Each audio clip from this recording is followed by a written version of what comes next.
Hello everyone. Today we are coming back with our lecture number 10 of this unit, that is named of this unit as electricity, magnetism and semiconductor. Lecture 10 है हमारे. Okay, तो इसमें electricity part तो complete कर दिया था, magnetism का भी हमने देख लिया था कुछ पार्ट, और कुछ इलेक्ट्रिसिटी का ही कुछ पार्ट हम लोग वापस देख रहे हैं. तो इसमें कुछ रह जाता है, वो क्या है देखो, electric current and Ohm's law. Actual में क्या रहता है, बहुत इंपॉर्टेंट लॉ है ओम्स लॉ, करंट इलेक्ट्रिसिटी का. तो ये एक्चुअल में चीज़ हमें स्टडी करनी है आज के, फिर बाद में हम लोग ये सब बाकी के टॉपिक्स तो बाद में देखेंगे. ओके, तो आज का पहले वो देखेंगे, क्योंकि इलेक्ट्रिक करंट पता होना चाहिए क्या रहता है. ओके, मोस्टली सबको मालूम ही रहता है, लेकिन उसके पे बेस्ड ये ओम्स लॉ है जो एक्चुअल में मालूम होना चाहिए. Okay, it is more important in the current electricity. Okay, तो देखते हैं. Now proceed to first slide. Okay, तो क्या है देखो, पहले समझ लो कि करंट क्या है रहता है. इलेक्ट्रिक करंट तो हमें ये तो मालूम है, इलेक्ट्रिक करंट जो आपके घर में जो कुछ ट्यूबलाइट्स है, ओके, जो ट्यूबलाइट्स रहती है, देन जो बल्ब रहता है. ओके, जो अगर आप यहाँ पे ऐसा बल्ब वाला स्ट्रक्चर अगर मैं कंसिडर करूँ, यहाँ पे जो इसमें ऐसे ऐसे ओके लाइंस जैसे रहेंगे. ओके, इसमें तो इसमें जो ब्राइटनेस आती है ओके बल्ब की वजह से, तो एक्चुअल में ये क्यों आती है, बल्ब में कुछ तो प्रोवाइड करना पड़ता है ना ऐसे. ओके, ये वायर जो रहती है वो हम इलेक्ट्रिक, यहाँ पे आपका घर का अगर सॉकेट है, ओके, यहाँ पे बल्ब यहाँ पे हमने प्लग में यहाँ पे लगा दिए. ओके, उसमें से कुछ तो आता होगा ना, उसके बाद ही वो चालू है ना, तो उसको क्या बोलते, हम बोलते हैं वैसे सिंपली हम लोग बोल देते हैं कि करंट फ्लो हो रहा है उसके अंदर से. ओके, इलेक्ट्रिक करंट हो रहा है. तो इलेक्ट्रिक करंट एक्चुअल में होता क्या है वो भी तो मालूम होना चाहिए हमें. ओके, वायर में से फ्लो हो रहा है हम लोग बोलते, तो वो लेकिन वो वायर ऐसे ओपन करेंगे तो थोड़ी ऐसा कुछ दिखने वाला है कि उसमें से कुछ फ्लो हो रहा है कि नहीं दिखता है ना. ओके, तो एक्चुअल में होता क्या है वो पहले देखेंगे. तो देखते हैं, देखो, तो इसका डेफिनेशन देख लो पहला, तो समझ में आ जाएगा. इलेक्ट्रिक करंट देखो क्या होता है, the rate of flow of charges flowing across the area of conductor is called as electric current. तो क्या रहता है देखो, यहाँ पे बताया गया है, देखो एक वायर का स्ट्रक्चर, यहाँ पे ये जो है पूरा स्ट्रक्चर वायर का स्ट्रक्चर है, सिलेंड्रिकल होता है ना वायर, वायर ऐसा गोल टाइप ऐसे रहते हैं ना पूरा. ओके, मतलब ऐसा सिंगल दिखने में तो ऐसा ही दिखेगा, पर एक्चुअल में उसका जो स्ट्रक्चर है, शेप है उसका, वो एक्चुअल में सिलेंड्रिकल शेप रहता है ना. तो उसके अंदर ऐसे जो चार्जेस है, क्यू क्यू लिखा है ना यहाँ पे, वो एक्चुअल में चार्जेस है. तो ये चार्जेस उसके अंदर से फ्लो होते रहते. तो नॉर्मल इसमें नहीं फ्लो होंगे, जब आप उसको प्लग में लगाओगे उसको एनर्जी मिलेगी. ओके ओके, तो एनर्जी मिलेगी, उसके बाद ही वो फ्लो होंगे, वो ऐसे दिखेंगे भी नहीं आपको. ओके, ऐसे कंटिन्यू आपको आप अगर देखोगे तो ऐसे दिखने नहीं वाले आपको, लेकिन आप उसको फील कर सकते हो, बट ट्राई मत करो. ओके, फील मत करो, क्योंकि वो बहुत ज़्यादा करंट होगा, बहुत हार्म करेगा आपको. ओके, वो बॉडी को. तो सिर्फ समझ लो, वो दिखने के लिए क्या ज़रूरत है, देखने के लिए आपको ये बल्ब, आपके घर पे जो ट्यूबलाइट दिख रही है, टीवी दिख रहा है, वो सब चल ही रहे हैं ना, तो वो चलने के लिए एक्चुअल में करंट चाहिए. ओके, तो बस वो आप ये तो देख रहे हो कि ये अप्लायंसेस क्यों चल रहे हैं. ओके, अप्लायंसेस चलने के लिए भी तो करंट चाहिए ना, तो समझ लो ना ये अप्लायंसेस चल रहे हैं, इसका मतलब उसमें से करंट निकल ही रहा है. ओके, ज़रूरत नहीं है कि हर बार उसको टच करके फिल करना पड़ेगा. ओके, क्योंकि वो करंट बहुत ज़्यादा भी हो सकता है, ज़्यादा अमाउंट में रहेगा तो वो डेंजरस हो सकता है. ओके, तो ओके, तो ये चार्जेस जो फ्लो होते हैं एक्चुअल में, तो ये कितने टाइम के लिए फ्लो होते हैं, कितने एरिया में. ओके, तो इसी को एक्चुअल में क्या बोला जाता है, करंट बोला जाता है. Okay, rate of flow of charge. Okay, मतलब ये चार्ज है वो कितने टाइम के लिए फ्लो होता है. ओके, पर सेकंड मतलब कितना चार्ज यहाँ पे फ्लो होगा इस एरिया में से. ओके, पर सेकंड कितना होगा, तो उसी को उसका क्या बोला जाता है एक्चुअल में, इलेक्ट्रिक करंट बोला जाता है. तो ये एक्चुअल में इसका डेफिनेशन भी है. तो डेफिनेशन क्या लिखा है देखो, the rate of flow of charges. Okay, मतलब रेट मतलब क्या होता है, अगर किसी भी चीज़ का रेट निकाल रहे हैं तो क्या होता है, जो चार्ज रहता है उसका टाइम के साथ अगर हम लोग डिवीज़न ले ले, मतलब चार्ज. ओके, मैं यहाँ पे लिख देता हूँ चार्ज पर यूनिट टाइम लिखेंगे. टाइम कितना, 1 सेकंड भी हो सकता है, मोस्टली हम लोग 1 सेकंड यूज कर सकते हैं. तो जो चार्ज है पर यूनिट टाइम कितना फ्लो होगा. ओके ओके, उसमें से किस में से लिखा है देखो यहाँ पे, across the area of conductor, मतलब कंडक्टर की एरिया में से. कंडक्टर क्यों लिखा है, क्योंकि जो करंट फ्लो होगा वो हर चीज़ में से तो फ्लो नहीं होता है. हमारे जो वायर यूज़ होती है, जो हमारे लाइट के इसमें जो हम लोग वायर यूज़ करते हैं जिसमें से करंट फ्लो होता है, वो एक्चुअल में कॉपर वायर होती है. क्योंकि वो कॉपर क्या है, कॉपर एक्चुअल जो मटेरियल है, कॉपर को CU ऐसा फॉर्मूला है. ओके ना, तो ये जो मटेरियल है वो एक्चुअल में गुड कंडक्टर है। ओके, कंडक्टर मतलब क्या होता है, जिसमें से चार्जेस एक पॉइंट से दूसरी जगह पॉइंट पे वहाँ पे फ्लो होते हैं, उसको बोलते हैं कंडक्टर। ओके, चार्ज होता है, हीट होता है, ऐसा रहता है ना। लेकिन इलेक्ट्रिक का जो इलेक्ट्रिसिटी जो कंडक्ट करता है, ओके, वो कंडक्टर अलग, और जो हीट कंडक्टिंग वाला कंडक्टर अलग। ओके, ऐसा रहता है। तो हम लोग यहाँ पे इलेक्ट्रिक का ही बात कर रहे हैं ना, इलेक्ट्रिक करंट, तो वो कंडक्टर ढूंढेंगे। तो यहाँ पे वो सिर्फ क्या करता है, कंडक्टर एक पॉइंट से दूसरे पॉइंट तक ट्रांसफर करता है वहाँ पे। ओके, वही चीज़ है उसका काम। तो ऐसा हमें कंडक्टर पहले कंसीडर करना पड़ेगा। ओके, मटेरियल, कंडक्टर मटेरियल कौन से रहते हैं, हमारे मेटल्स, मोस्टली मेटल्स जो रहते हैं वो कंडक्टिंग रहते हैं। ओके, और जो अभी रबर, प्लास्टिक, वो सब देखेंगे तो ये सब यहाँ पे कंडक्टर नहीं है, उनको अलग वर्ड है, इंसुलेटर बोला जाता है। ओके, बट यहाँ पे वो याद मत रखो, यहाँ पे कंडक्टर समझ लो, खाली हमें कंडक्टर का ही यहाँ पे स्टडी करना है। ओके, इंसुलेटर का काम नहीं है। तो ऐसा कंडक्टर का मटेरियल है, ओके, उसमें से कितना करंट फ्लो हो रहा है वो एक्चुअल में बोला गया है। देखो, चार्जेस कितने फ्लो हो रहे हैं एक्चुअल में। ओके, तो उनका जो रेट है, रेट इसको बोला जाता है, चार्ज का पर यूनिट टाइम कितना चार्ज फ्लो होना, उसी को उसका रेट बोला जाता है। तो इस रेट को ही क्या बोला जाता है, इलेक्ट्रिक करंट। ओके, तो ये एक्चुअल में डेफिनेशन है इलेक्ट्रिक करंट की, कि पर यूनिट टाइम कितना चार्ज वहाँ पे फ्लो होगा। ओके, तो उसी को एक्चुअल में क्या बोला जाता है, उसका इलेक्ट्रिक करंट, वहाँ पे हम लोग काउंट करते हैं। ओके, इसी को उसका इलेक्ट्रिक करंट वहाँ पे बोला जाता है। तो ये एक्चुअल में समझ में आ गया कि ये करंट क्या रहता है। मतलब अगर यहाँ पे हम लोग ये एरिया कंसीडर करें, ओके, तो यहाँ पे हम लोग देखेंगे कि पर यूनिट टाइम में कितना करंट यहाँ से फ्लो हो रहा है, कितने सारे करंट पार्टिकल्स यहाँ से निकलेंगे कि पर्टिकुलर टाइम में। ओके, उसको फिर क्या करेंगे, वो जो जितने भी चार्जेस चाहेंगे वो सब चार्जेस का डिवाइड बाय क्या करेंगे, कितना हमने टाइम कंसिडर किया, पर यूनिट टाइम, मतलब हमने 1 सेकंड टाइम कंसिडर किया है, तो उससे डिवाइड करेंगे, तो वो एक्चुअल में क्या मिलेगा, हमें उसका इलेक्ट्रिक करंट मिल जाएगा। ओके, तो वो चीज़ एक्चुअल में होता है इलेक्ट्रिक करंट। अभी नेक्स्ट देखते हैं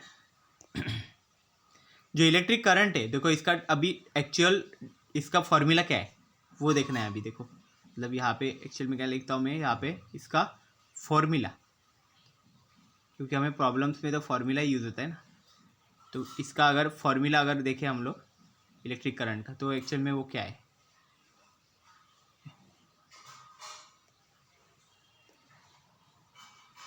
तो इलेक्ट्रिक करंट का फॉर्मूला क्या है, देखो, electric current is equal to जो हमारा रेट ऑफ चार्ज देखा था ना हमने, तो रेट ऑफ चार्ज मतलब क्या होता है, चार्ज अपॉन टाइम। तो चार्ज पर यूनिट टाइम, ये एक्चुअल में फॉर्मूला है हमारा इलेक्ट्रिक करंट का, चार्ज पर यूनिट टाइम। ठीक है, तो इसको लिखा कैसे जाता है, I equal to Q by T, मतलब ऐसे लिखा जाएगा, ये एक्चुअल में आई है। ओके ना, I equal to Q by T ऐसा लिखा जाएगा। ओके, मतलब इलेक्ट्रिक करंट हम लोग आई से रिप्रेजेंट करते हैं। आई एक्चुअल में हम लोग इलेक्ट्रिक करंट के लिए यूज़ होते हैं, और क्यू हम लोग चार्ज के लिए यूज़ करते हैं, और टी हम लोग टाइम के लिए यूज़ करते हैं, इसलिए I equal to Q by T बोल सकते हैं।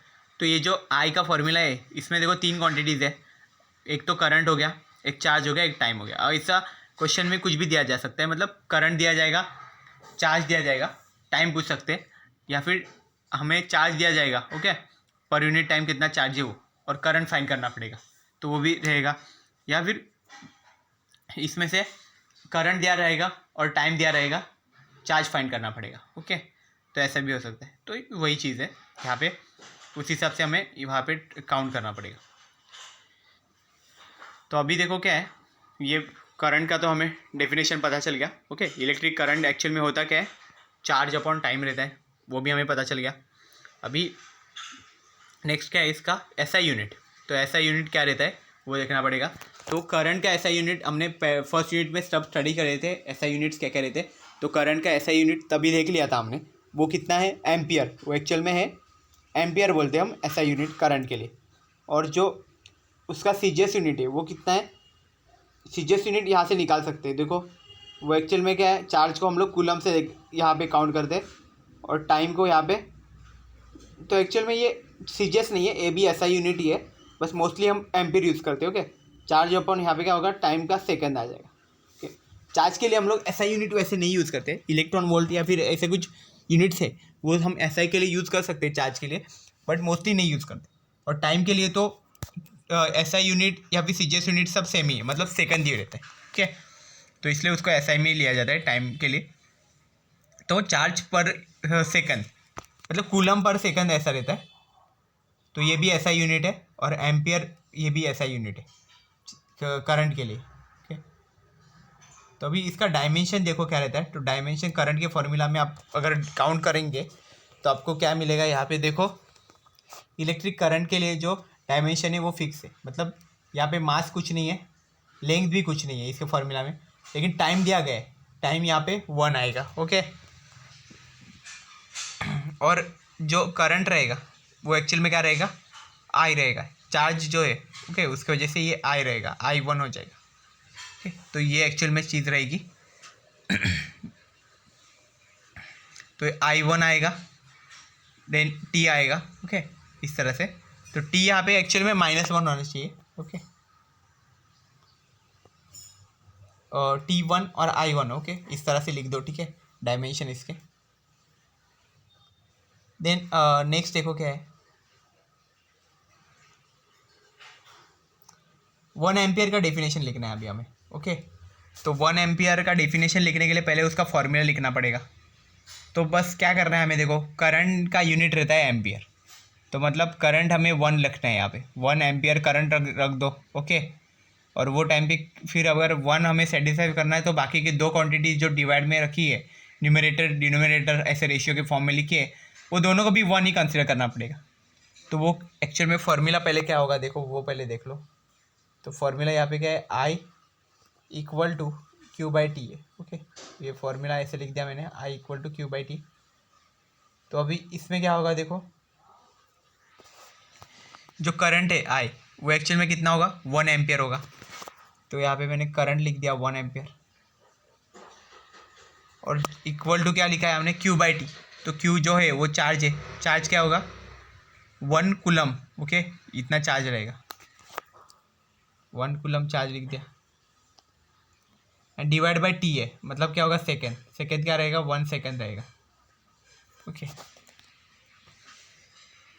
तो एक्चुअल में क्या है, ये 1 एम्पियर है, 1 एम्पियर इक्वल टू क्या होगा 1 कूलम अपॉन 1 सेकेंड। ये एक्चुअल में डेफिनेशन हो गया 1 एम्पियर का फॉर्मूला बेस्ड। ओके, फॉर्मूला के फॉर्म में हम लोग ऐसा डेफिनेशन इसको रख सकते हैं, क्या रख सकते हैं कि अगर 1 कूलम अगर 1 सेकेंड में अगर चार्ज वहाँ पे फ्लो होता है, 1 कूलम का चार्ज अगर 1 सेकेंड में अगर फ्लो होता है, तो हम लोग बोल सकते हैं कि वहाँ पे जो करंट बनेगा वो करंट कितना रहेगा, 1 एम्पियर का करंट रहेगा। ओके, तो ये ऐसी डेफिनेशन हम लोग बोल सकते हैं कि 1 coulomb of charge per unit second. Okay, मतलब 1 सेकेंड के लिए 1 कूलम ऑफ चार्ज अगर फ्लो हो रहा है तो वो करंट कितना रहेगा, 1 एम्पियर करंट रहेगा।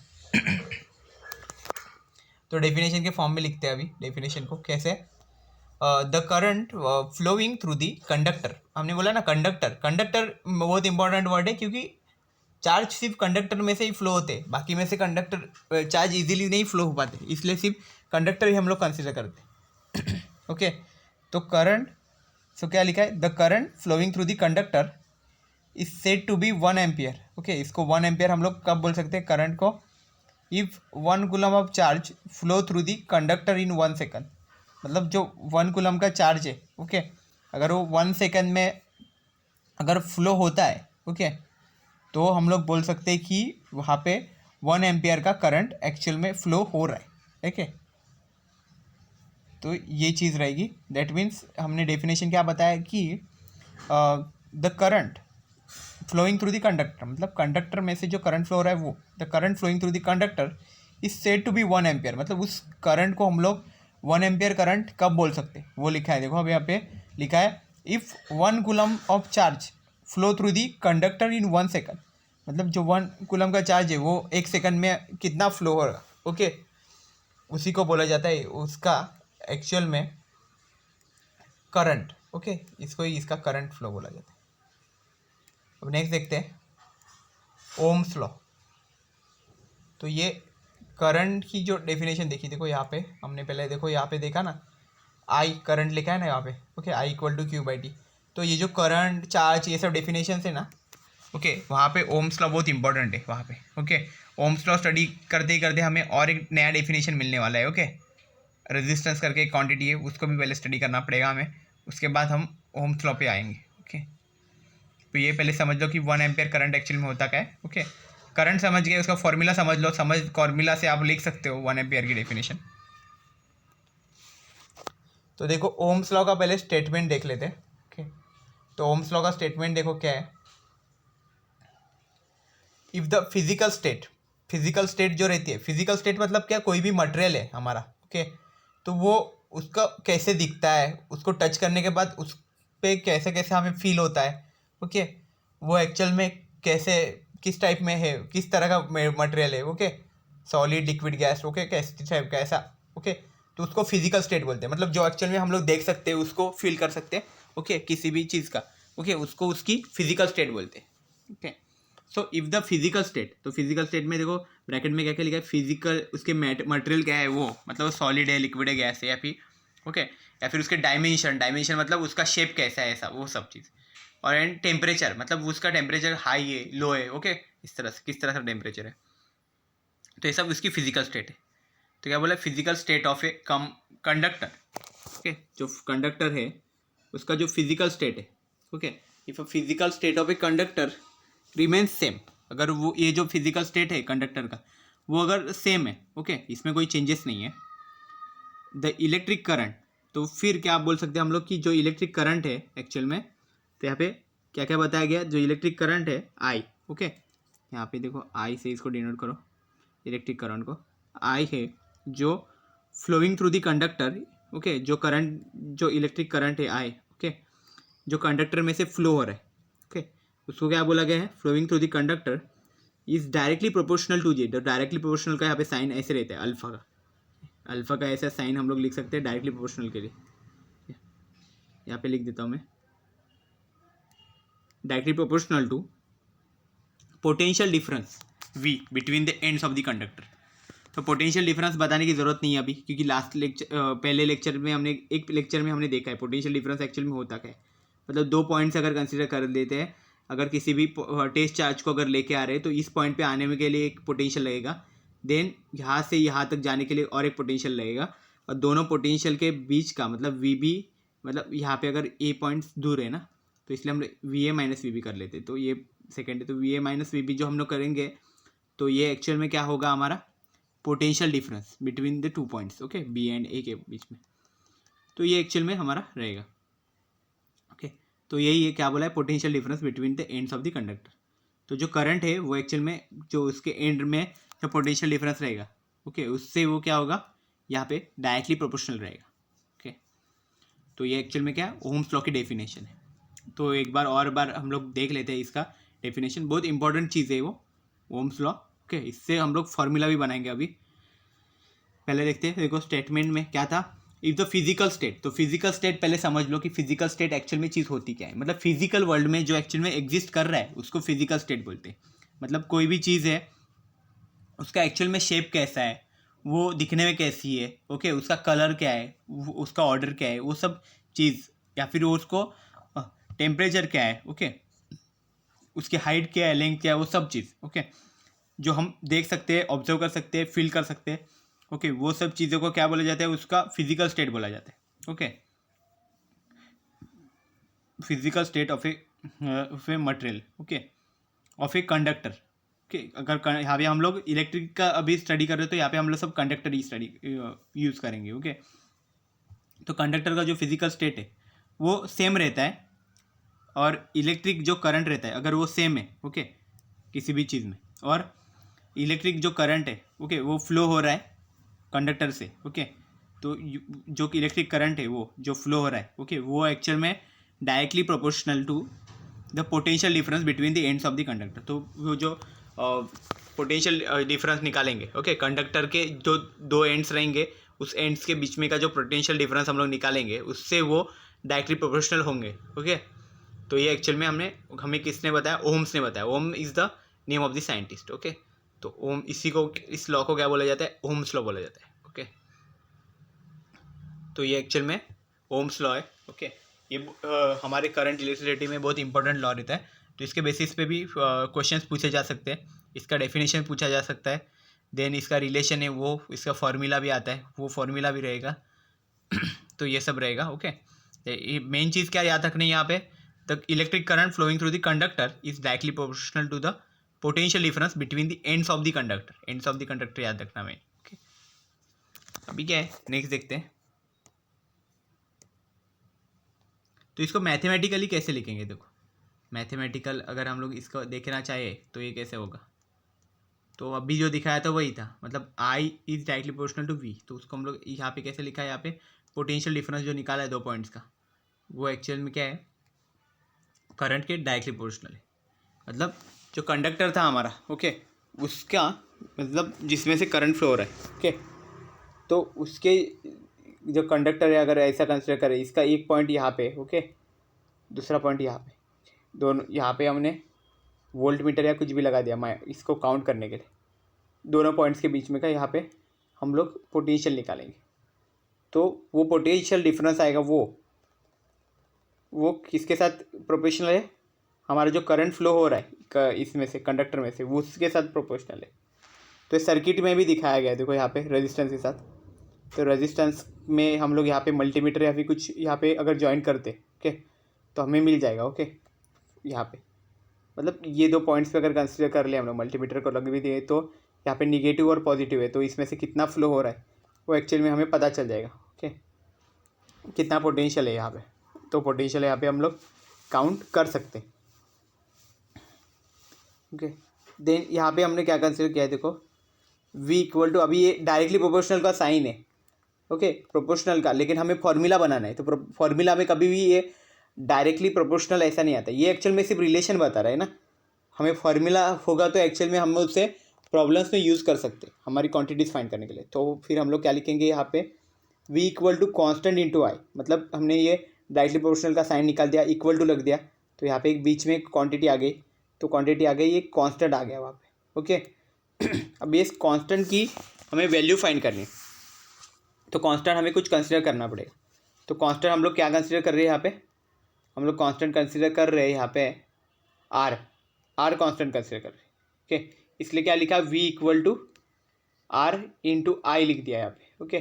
तो आर हमारा क्या है एक्चुअल में, ये है कांस्टेंट क्वांटिटी, ओके, इसको बोला जाता है कांस्टेंट।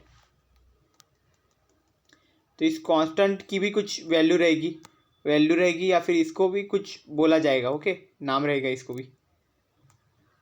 तो ये कांस्टेंट देखो क्या है वो भी हम लोग देखेंगे। तो अगर ये v is equal to R है ऐसे कंसिडर कर रहे हैं तो इसको हम लोग इस फॉर्म में भी लिख सकते हैं, मतलब कांस्टेंट के फॉर्म में, कांस्टेंट को लेफ्ट साइड ले लो, पहले एक साइड उसको ले लो और आई को ये दूसरे साइड भेज दो, मैं सिर्फ रहेगा v upon I, R equal to V upon I, okay, ऐसी हमारी क्वांटिटी बन गई। तो ये हमारा एक्चुअल में ओम्स लॉ यही रहता है, v is equal to R है, ओके, ये भी बोल सकते हैं, ये भी बोल सकते हैं, ये भी बोल सकते हैं, ओके, कुछ भी बोल दो, सब सेम ही है, ओके। तो इसमें देखो r equal to V upon I, तो इसका मीनिंग क्या हो गया, मतलब जो क्वांटिटी r वो एक्चुअल में क्या है, potential difference divide by current, okay, current के साथ पोटेंशियल डिफरेंस का, अगर पोटेंशियल डिफरेंस और करंट दोनों में का अगर रेशियो निकालते तो वो एक्चुअल में क्या बनेगा, ये क्वांटिटी बनेगी r, ओके। तो ये क्वांटिटी को हमने पहले तो कांस्टेंट कंसिडर किया है, अब इसको कुछ नाम तो देना पड़ेगा, तो नाम क्या दिया साइंटिस्ट ने, called a resistance of a conductor, तो ये एक्चुअल में इसको रेजिस्टेंस नाम दिया गया है, ओके। तो रेजिस्टेंस एक्चुअल में करता क्या है एक्चुअल में, ओके, तो हमारे जो चार्जेस रहते हैं ना उसके फ्लो को ये रोकने का काम करते हैं, अपोज करता है ये बहुत, ओके, तो रेजिस्टेंस को, तो यहाँ पे इतना याद रखना कि रेजिस्टेंस ऐसे करता है, तो इसका मतलब क्या हो गया, देखो अगर रेजिस्टेंस हमारा ज़्यादा है तो ये रिलेशन ही बता रहा है हमें, देखो यहाँ पे अगर हम कंसिडर करें इसको, देखो ये रिलेशन है जो r equal to V upon I, relation में अगर r की वैल्यू अगर ज़्यादा हो जाएगी तो क्या होगा, तो आर की वैल्यू ज़्यादा है, इसका मतलब क्या होगा, जो हमारे जो चार्जेस फ्लो हो रहे, ओके, उसको अपोज ज़्यादा मिलेगा, अपोज मतलब उसको रोकने वाले बहुत ज़्यादा मिल जाएंगे, रोकने वाले ज़्यादा मिल गए मतलब क्या हो गया, उसकी स्पीड कम हो गई, स्पीड कम हो गई मतलब वो कम चार्जेस वहाँ पे फ्लो हो जाएंगे, हो पाएंगे, ओके। तो कम चार्जेस फ्लो होंगे, इसका मतलब क्या, करंट भी कम हो जाएगा वहाँ पे, तो कम करंट होगा वहाँ पे, तो इसलिए हम लोग क्या बोल सकते हैं वहाँ पे, अगर रेजिस्टेंस ज़्यादा हो जाता है तो करंट की वैल्यू कम कम कम होती जाएगी यहाँ पे, ओके। तो यही चीज़ है यहाँ पे r equal to V upon I, तो ये चीज़ होगी यहाँ पे, ओके।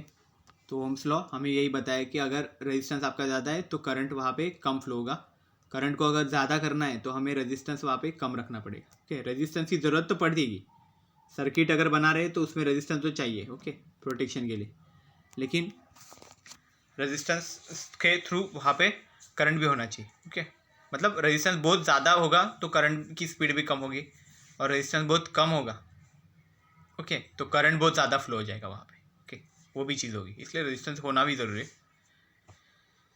तो यही चीज़ को रेजिस्टेंस बोला जाता है, ओके, जो एक्चुअल में अपोज करता है चार्जेस को। भी देखते हैं आगे। तो रेजिस्टेंस देखो, इसकी डेफिनेशन देखो रेजिस्टेंस की क्या है। तो एक्चुअल डेफिनेशन रेजिस्टेंस की, अभी हमने तो बोला कि वो अपोज करता है चार्जेस को, इतना बोल दिया, बट एक्चुअल डेफिनेशन क्या है वो भी तो देखना पड़ेगा। तो ये एक्चुअल में क्या है, the property of a conductor to oppose the flow of electric current is called as resistance of a conductor. Okay, the property of a conductor to oppose the flow of electric current is called as resistance of the conductor. तो क्या करना पड़ेगा हमें,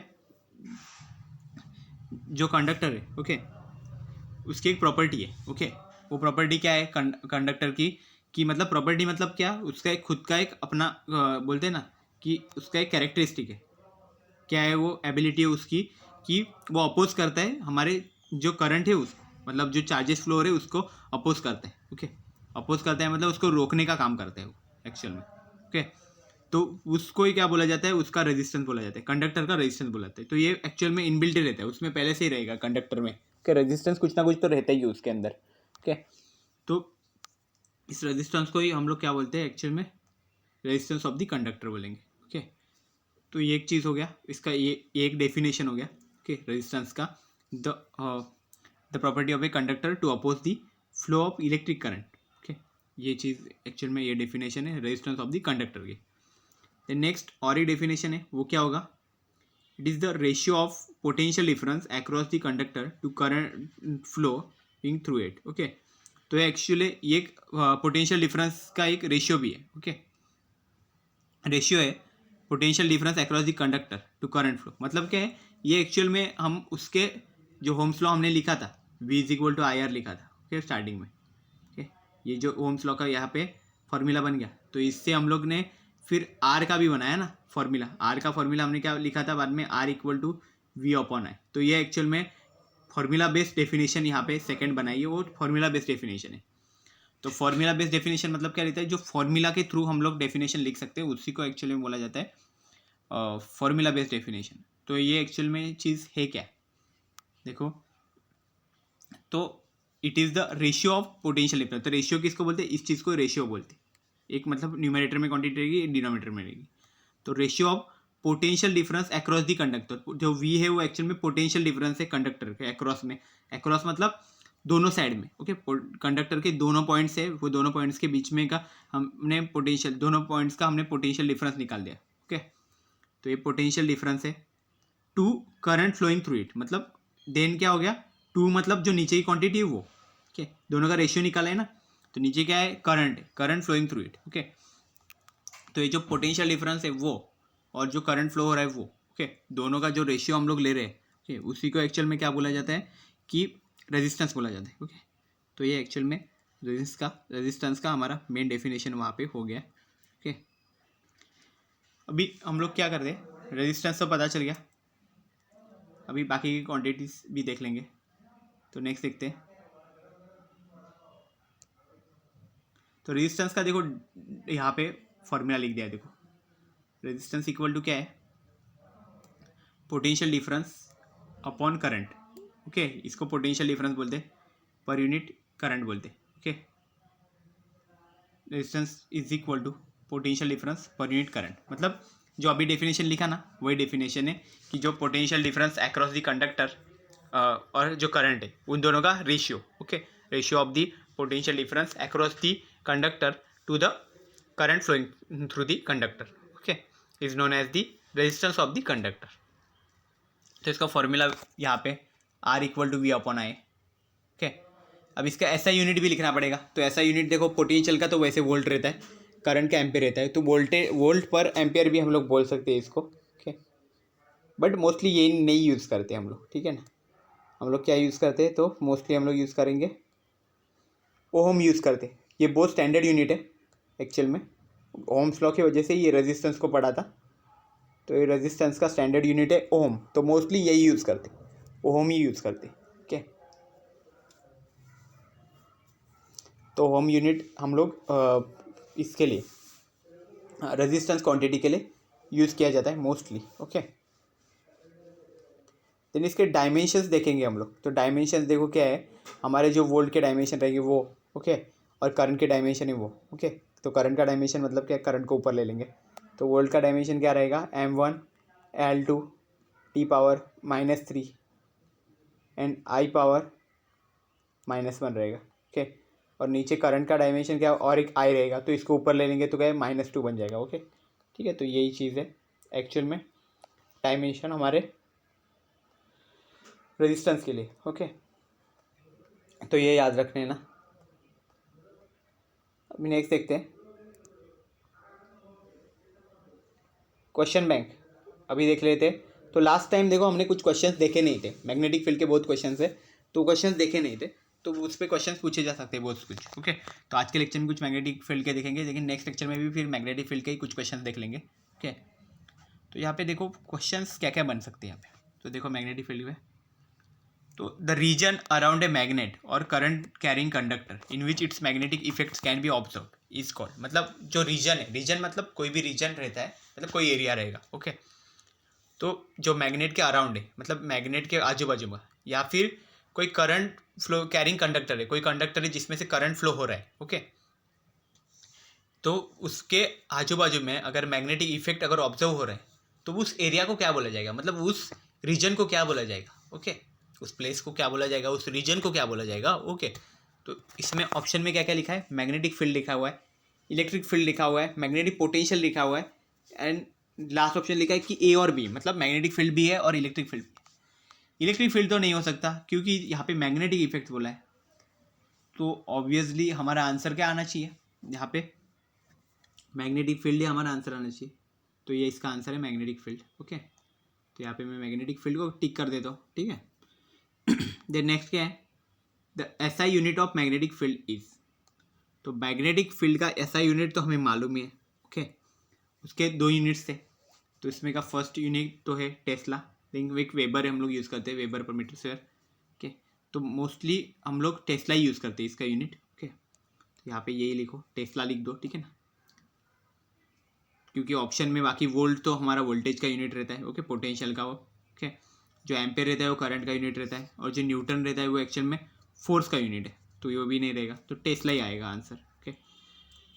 next क्या है, ऐसा unit of magnetic field intensity, तो इधर भी वही रहेगा, जो वोल्ट है वो तो हमें पता है, वो पोटेंशियल या फिर पोटेंशियल डिफरेंस का रहता है, एम्पियर है वो एक्चुअल में करंट का रहता है, न्यूटन जो है वो एक्चुअल में फोर्स का रहता है, तो बचा क्या है, टेस्ला, ओके। तो आप ये मेथड भी यूज़ कर सकते हो एग्जाम में, कि इलिमिनेशन मेथड बोलते हैं इसको, मतलब क्या है कि बाकी के ऑप्शन है उसको चेक करो, वो ऑप्शंस किसी और चीज़ के आंसर रहेंगे तो समझ जाना कि इसके तो नहीं हो सकते, तो ऐसे उसको रिमूव कर सकते हैं आप, और फिर लास्ट में जो बचा हुआ आंसर है उसको आंसर को टिक कर दो, ओके। ये भी मोस्ट ऑफ एग्जाम्स के लिए ये मेथड भी बहुत लोग यूज़ करते हैं, ओके। इलिमिनेशन मेथड बोला जाता है इसको। अभी नेक्स्ट देखो क्या है क्वेश्चन, तो इसमें क्या लिखा है कि the CGS unit of a magnetic field intensity is, तो जो मैग्नेटिक फील्ड की इंटेंसिटी रहती है, ओके, मतलब उसकी जो स्ट्रेंथ रहेगी वो, ओके। तो मैग्नेटिक फील्ड की जो इंटेंसिटी है जो, तो उसका सीजीएस यूनिट क्या रहेगा, तो देखो सीजीएस यूनिट क्या रहता है, टेस्ला और वेबर, ये एक्चुअल में दोनों भी वैसे देखा जाए तो हमारे दोनों भी ऐसा यूनिट ही है, ओके, एक तरह के, तो हम लोग उसको ऐसे नहीं लिख सकते, ओके। तो हमें तो यहाँ पे क्या पूछा गया कि सीजीएस यूनिट पूछा गया है, तो सीजीएस यूनिट क्या रहता है, तो वोल्ट तो नहीं होगा, तो लास्ट में गॉस बनेगा, ये गॉस जो है यूनिट ये एक्चुअल में सीजीएस यूनिट माना जाता है, ओके, क्योंकि टेस्ला और गॉस का भी कुछ रिलेशन है, okay. That is 1 gauss equal to बोलते हैं कि 10⁻⁻⁴ टेस्ला, ऐसे बोला जाता है, ओके। तो इसलिए टेस्ला और गॉस का भी कुछ रिलेशन है, तो इसलिए हम लोग गॉस को एक्चुअल में उसका CGS यूनिट कंसिडर किया जाता है हमेशा। ओके, अभी नेक्स्ट देखते हैं। तो नेक्स्ट देखो क्या है, यहीं पे वो आंसर वही पूछा जो अभी मैंने बताया वही, that is 1 gauss equal to what how much amount of tesla. देखो सब ऑप्शन में टेस्ला लिखा हुआ है, लेकिन टेस्ला की एक्चुअल वैल्यू कौन सी है? 10⁻⁴, 10⁵, 10⁻⁻5, 10⁻⁻4। तो एक्चुअल में है ये सी ऑप्शन, 10⁻⁻4 टेस्ला। तो यहाँ पे आंसर क्या आएगा? 10⁻⁻4। ओके, वो यहाँ पे लिख सकते हो आप, 10⁻⁻4 टेस्ला मीन्स 1 गॉस आएगा वहाँ पे आंसर। ओके, देन नेक्स्ट देखो अभी क्या है, 6 जो क्वेश्चन है वो क्या है देखो, the intensity of magnetic field at a point is defined as the force experienced by dash dash kept at that point. Okay, तो जो मैग्नेटिक फील्ड की इंटेंसिटी थी किसी भी पॉइंट पे, तो वो एक्चुअल में कैसे हम लोग डिफाइन करते थे कि फोर्स कितना एक्सपीरियंस करेगा वो, अगर कि उसके एक पॉइंट को हम लोग अगर वहाँ पे रखेंगे किसी पॉइंट पे, ओके, उसके किसी पोल को, तो वो पोल कौन सा होना चाहिए? ओके, यहाँ पे ऑप्शन में ओके उन्होंने वहाँ पे जो फिलअप बनाया वो एक्चुअल में पोल के लिए बनाया है। ओके, तो कौन सा पोल है वो उस पॉइंट पे रखेंगे तो हमें जो फोर्स एक्सपीरियंस होगा उसको हम मैग्नेटिक फील्ड बोल सकते हैं, इंटेंसिटी ऑफ मैग्नेटिक फील्ड बोल सकते हैं। Okay, intensity of magnetic field at point is defined as the force experience by dash kept at that point. Okay, मतलब कौन सा पोल उस पॉइंट पे रखेंगे तो उसके बाद जो फोर्स एक्सपीरियंस होगा उसको हम मैग्नेटिक फील्ड की इंटेंसिटी बोल सकते हैं। Okay, intensity of magnetic field, तो वो नॉर्थ पोल है, साउथ पोल है, कि सेंटर ऑफ पोल है, कि नन ऑफ द अबव? तो एक्चुअल में ये बनता है नॉर्थ पोल। ओके, क्योंकि मैग्नेटिक फील्ड में हमने देखा कि नॉर्थ पोल को ज़्यादा हम लोग इंपॉर्टेंस देते हैं, क्योंकि नॉर्थ पोल में से ही एक्चुअल में अराइज होते हैं सब मैग्नेटिक फील्ड लाइंस, और फिर वो साउथ पोल में जाके मिलते हैं। ओके, इसलिए हमने देखा कि वो नॉर्थ पोल ज़्यादा इंपॉर्टेंट दिया जाता है उसमें, तो इसलिए इसका आंसर भी हम लोग नॉर्थ पोल ही टिक करेंगे। ओके, तो नेक्स्ट क्या है, the magnetic lines of force moves outside the magnet is. तो जो मैग्नेटिक लाइन्स ऑफ फोर्स है, ओके, ऐसे थे। ओके, तो वो मैग्नेट में से बाहर कैसे निकलते? ओके, कहाँ से बाहर निकलते? ओके, और कहाँ जाते? तो जहाँ से बाहर निकलते उसका पहले देख लो। तो ये यहाँ से बाहर निकले, देखो यहाँ पे अगर N पोल है और यहाँ पे S पोल है, मतलब नॉर्थ है और साउथ है। अगर यहाँ से बाहर निकल रहा है, ये भी यहाँ से बाहर निकल रहा है, देन ये यहाँ से बाहर निकल रहा है, ये यहाँ से बाहर निकल रहा है, ये यहाँ से बाहर, ये यहाँ से बाहर, ऐसे पूरा। ओके, कंटिन्यू बाहर बाहर निकलते जा रहे, तो नॉर्थ से बाहर निकल रहे, साउथ में जा रहे। ओके, नॉर्थ से बाहर साउथ में जा रहे। तो हम लोग ये क्वेश्चन का आंसर क्या बता सकते हैं यहाँ पे, कि जो नॉर्थ से निकल रहे मैग्नेटिक लाइन्स ऑफ फोर्स, तो एक्चुअल में निकल कहाँ रहे से? क्वेश्चन क्या पूछा है, the magnetic lines of force moves outside the magnet is from north pole to south pole, south pole to north pole, east to west, या फिर both A and B। 4 option दिए हुए, तो इसका आंसर एक्चुअल में क्या बनेगा? From north pole to south pole. Actual में ये जो मैग्नेटिक लाइन्स ऑफ फोर्स है वो मूव कर रहे हैं। ओके, नॉर्थ पोल से निकल के वो साउथ पोल में जा रहे हैं, मतलब आउटसाइड कहाँ से घूम रहे? वो नॉर्थ पोल में से साउथ पोल घूम रहे। ओके, देन नेक्स्ट क्वेश्चन क्या बोला है, the magnetic lines of force moves out. यहाँ पे रॉन्ग, यहाँ पे आउटसाइड मत लिखो, यहाँ पे इनसाइड कर दो, ठीक है ना? ये जो है ना, यहाँ पे इनसाइड लिख दो, ठीक है? क्वेश्चन रॉन्ग हो गया थोड़ा, यहाँ पे आउटसाइड की यहाँ पे इनसाइड होना चाहिए, तो यहाँ पे इनसाइड लिख देना, ठीक है ना? ये एक्चुअल में क्या होगा, इनसाइड, इनसाइड द मैग्नेट। तो क्या बोला, magnetic lines of force moves inside the magnet is. Okay, तो हमें पता है, देखो मैग्नेट कैसा रहता था, ऐसा।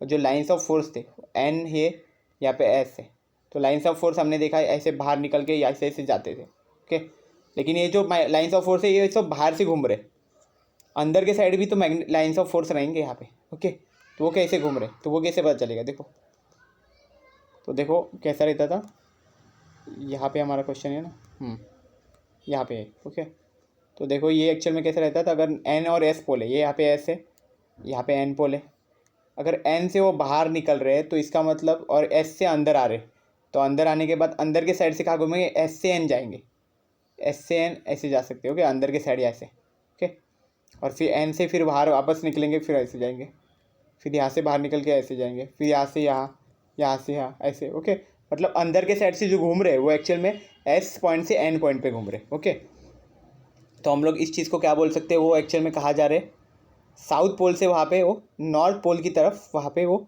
मूव कर रहे हैं। वहाँ पे हम लोग बोल सकते हैं ना, मतलब एस पॉइंट से वो एन पॉइंट पे वहाँ पे मूव कर रहे हैं यहाँ पे। तो वैसा कोई ऑप्शन है क्या? वैसे पहले वो देख लो। ओके, यहाँ पे आप इनसाइड पहले चेंज कर लो, ठीक है ना। यहाँ पे देखो north pole to south pole बोल दिया, वो तो नहीं हो सकता क्योंकि वो आउटसाइड घूम रहे, but south pole to north pole यहाँ पे ऑप्शन है, तो ये सही हो जाएगा। ओके, तो अब बी पॉइंट को यहाँ पे टिक कर दो, ठीक है, south pole to north pole, ये हो गया। देन नेक्स्ट देखो क्या है, द यहाँ पे अभी हमारे ये दो क्वेश्चन है, क्या है देखो, the magnetic lines of force start from the dash dash and end on the dash outside the magnet. मतलब कौन से पोल पे वो स्टार्ट होते हैं और कौन से पोल पे वो एंड होते हैं। तो हमें तो ये मालूम है, जो मैग्नेटिक लाइन्स हम लोग जो इसको मैग्नेटिक लाइन्स बोलते हैं वो एक्चुअल में आउटसाइड ही हम लोग कंसिडर करते हैं। ओके, अंदर के नहीं देखते। तो ये तो मैग्नेटिक लाइन्स जो हमें मिलती है, तो देखो अगर हमने यहाँ पे बार मैग्नेट अगर कंसिडर कर दिया ऐसा, तो इसके दो पोल्स हमेशा रहेंगे, एन और एस। कैसे भी मैग्नेट को हम लोग डिवाइड भी करेंगे, कट भी कर देंगे, तो भी उसके दो पोल्स तो हमेशा आने हैं। ओके, इतना फिक्स है। ओके, इसको अगर कट भी कर देते हैं बीच में से, तो भी इसके दो पोल्स बनेंगे। यहाँ पे एक पोल बन जाएगा, यहाँ पे एक पोल बन जाएगा, ये बीच में सेपरेशन हो जाएगा ऐसा। ओके, तो यही रहता है कि मैग्नेट को मैग्नेटिक मोनोपोल डजंट एग्जिस्ट ऐसे बोला जाता है। मतलब कोई एक पोल ऐसा नहीं होगा, कोई भी मैग्नेट को कितना भी डिवाइड कर लो, आप कितना भी छोटा कर लो, उसके दो पोल्स रहते ही हमेशा। ओके, एन और एस ऐसे। तो देखो क्या बोला गया है यहाँ पे, magnetic lines of force start from the dash dash point. Okay, किस पॉइंट से होगा, एंड कौन से पोल पे वहाँ पे, and end on the dash dash pole outside the magnet. Okay, outside magnet यहाँ पे वर्ड मेंशन किया है, मतलब मैग्नेट के आउटसाइड में लाइन्स ऑफ फोर्स निकालने पड़ेंगे। तो ऐसे देखो, एन से स्टार्ट होगा, एस में गया, यहाँ पे भी एन से स्टार्ट हुआ, एस में गया, देन अगेन एन से स्टार्ट हो गया एस में, एन से एस, देन अगेन एन से एस ऐसे गया, देन यहाँ से फिर वापस एस में आ गया। तो क्या हो गया, एन से स्टार्ट हो रहा है, एस में जा रहा है यहाँ पे। तो ये चीज़ बहुत इंपॉर्टेंट है, मतलब नॉर्थ पोल से स्टार्ट हो रहा है, साउथ पोल में जा रहा है।